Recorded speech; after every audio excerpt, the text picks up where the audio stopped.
Got all the vibes this morning, September 29th. Coming in for a close. This is the Automotive State of the Union. I'm Paul J. Daly. It's Kyle Mountsier. We're talking about September sales, loyal buyers, Apple playing catch up, and the really big launch. A big launch coming up on Wednesday. If you haven't heard or if you haven't opened LinkedIn yet today, you're going to start to see people in sunglasses saying, join us October 1st, which is Wednesday at 1 p.m., either on the live stream or live in person here in Syracuse, but the window for that is really closing unless you live close.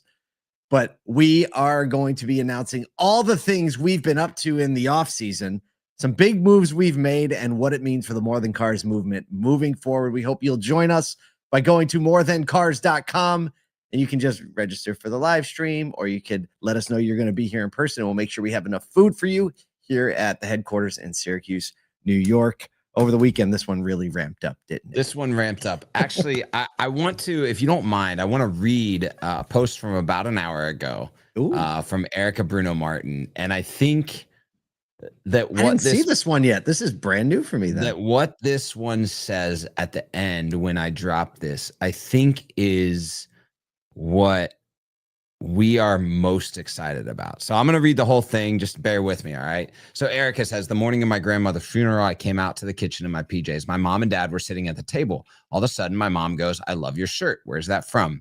In my half awake mind, I looked down to see my newest, a So Do More Than Cars, Love People More Than You Love Cars shirt I got at a SoDoCon. She said to her mom, you know, that conference I keep talking about, the one I go to Baltimore, the one we do the WOCAN breakfast that I've helped with. This is their entire motto, Mom. Her mom said, wow, it's nice to know that's happening, because she knows that when it's what it's like when you don't put people first in our industry. She helped take an old school dealership model and turned it into a revived dealership of people first, quote, repeats and referrals is what she called it. And mentally, I replied, your vision is now an industry's vision, Mom. Oh, man. I think a lot of people can say my vision is becoming an industry's vision. And yes. I think that that's a big deal. Yes. And I hope through all of this that an industry's vision becomes a country's vision. I know that's real big thinking. But I'm telling you right now, if any industry has the influence and the integration in every community across the country, it is our industry. And I don't care about consolidation. Consolidation's great. That's fine, right? We can have fewer owners, but that doesn't mean there are fewer dealerships or fewer humans in those dealerships that are going to be able to buy into love people more than you love cars, and this More Than Cars mindset, this More Than Cars movement, and be a part of it. And we hope it spills into the communities, into everyone's families, across the teams.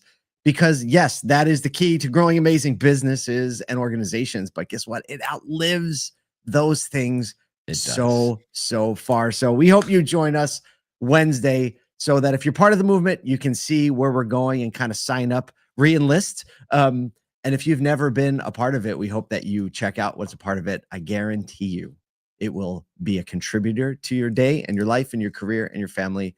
And it won't take a thing. It won't ask for a thing. So be with us. Oh, man. The more people catch on to this, Kyle, this is so funny. We start to see these organic pushes in the community. And then I don't know why it just, I'll use the word surprise because it surprises me. It does. The level of connection and enthusiasm that is out there for people to just be like, everybody. I feel like everyone's just saying like, just put me in, coach. Show us where to invest, like show us how to come together again on this. And this is a moment where the communities come together. We hope you join it. And we have a lot of awesome stuff to announce. And that's coming up in the next 12 to 24 months. So hope you join us there. But for right now, there's an industry spin and a world spin. And we have some news to cover. U.S. auto sales stayed stronger than expected this summer, but analysts now warn the industry may face a softer fourth quarter as affordability challenges and waning incentives take hold. September SAAR reached 16.2 million vehicles, boosted by a surge in EV purchases before the $7,500 credit expired. It hasn't expired yet. Right. You just have to have a deal. Tomorrow night. Yep. You have to have a deal papered by the end of tomorrow night. You don't have to take the car yet. EVs made up over 12% of retail sales this month, September, with Q3 EV share hitting a record 10%. GM, Toyota, Ford, and Hyundai continue to grow their general market share, while Stellantis is on its 9th straight quarterly decline. Analysts expecting full year sales of 16.1 million vehicles, slightly above 2024, but below what is currently pacing. Here's a quote from Cox Automotive, Stephanie Valdez-Streety. She says, quote, the federal tax credit was a key catalyst for EV adoption, and its expiration does mark a pivotal moment. Here's two things that I would be thinking about today. One, if you have an EV customer anywhere close to thinking about saying yes and you aren't blowing their phone up, show up at their house with some coffee. You done lost your mind. The other thing that you should be thinking about is what you're putting into the used EVs that show up for trade on your lot.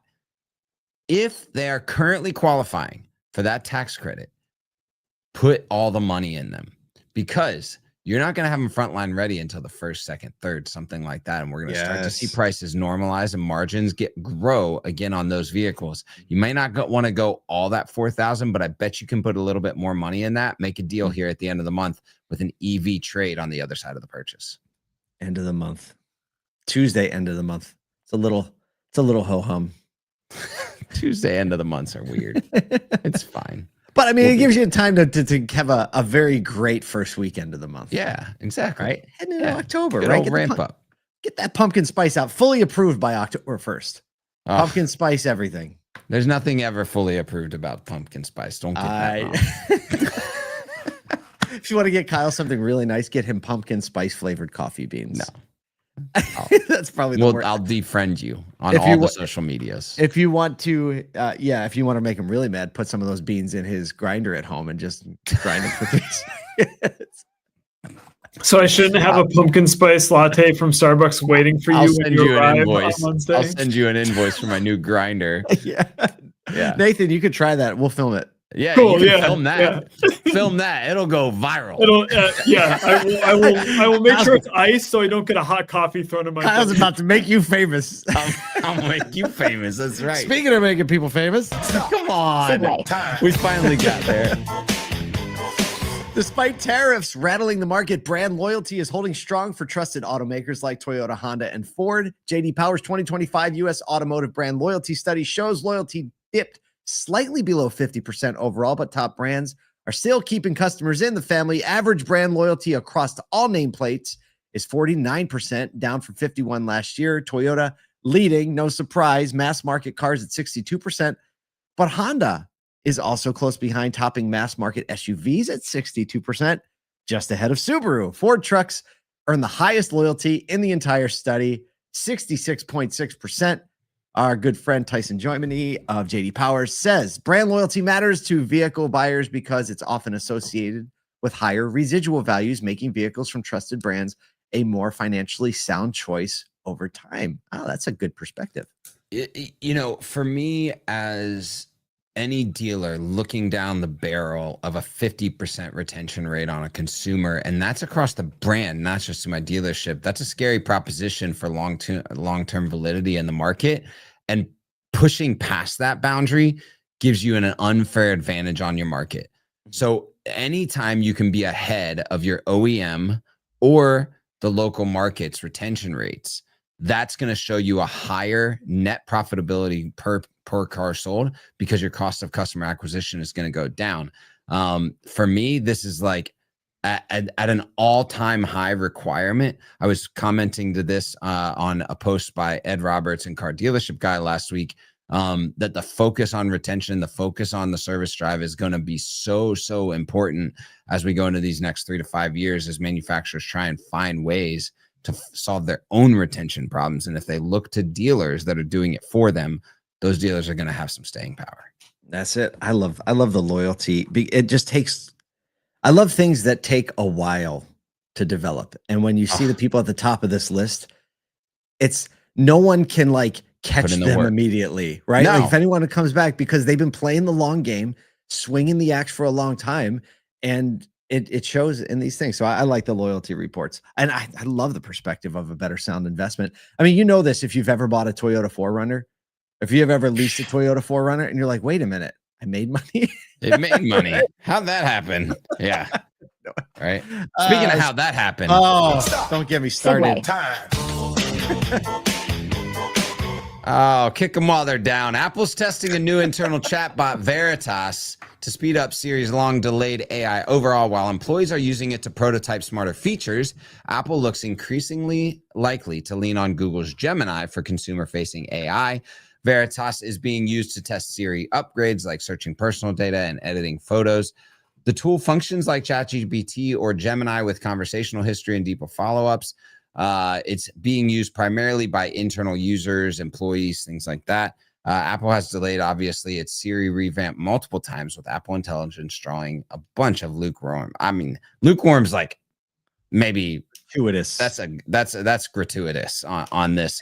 Apple may outsource search AI to Google, signaling it's behind the race to integrate AI. Yeah, you and I were just having a conversation about this. I got the 17 Pro. Yep. And you've been on the iOS 26 or the OS 26 beta now for 5 months, and I'm like thumbing my way through it.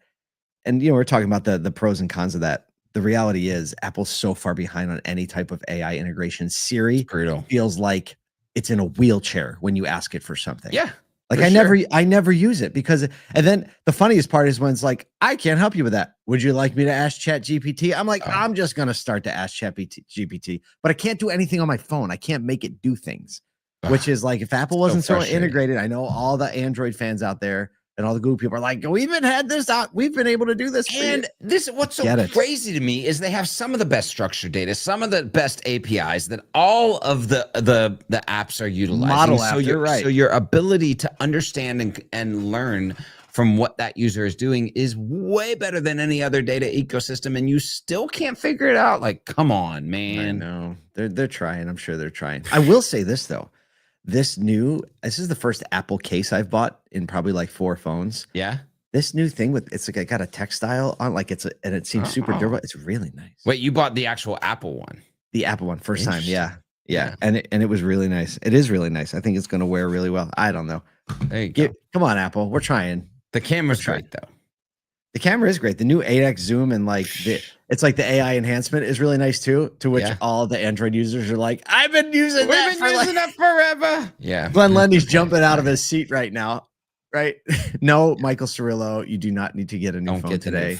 In the comment. It's not that great. Marquez Brownlee. Oh, new phone today, like the Apple phone. I thought you meant like switching to Android. He knows. He knows the second he becomes a green bubble, we're gonna forget his number. We'll just forget his number. There you go. No, listen. We hope you don't forget our number. Go to morethancars.com. Register to watch the live stream on Wednesday. Register to come in person if you want, but Wednesday, 10/1, 1 p.m. We'll be there with you. Let's go.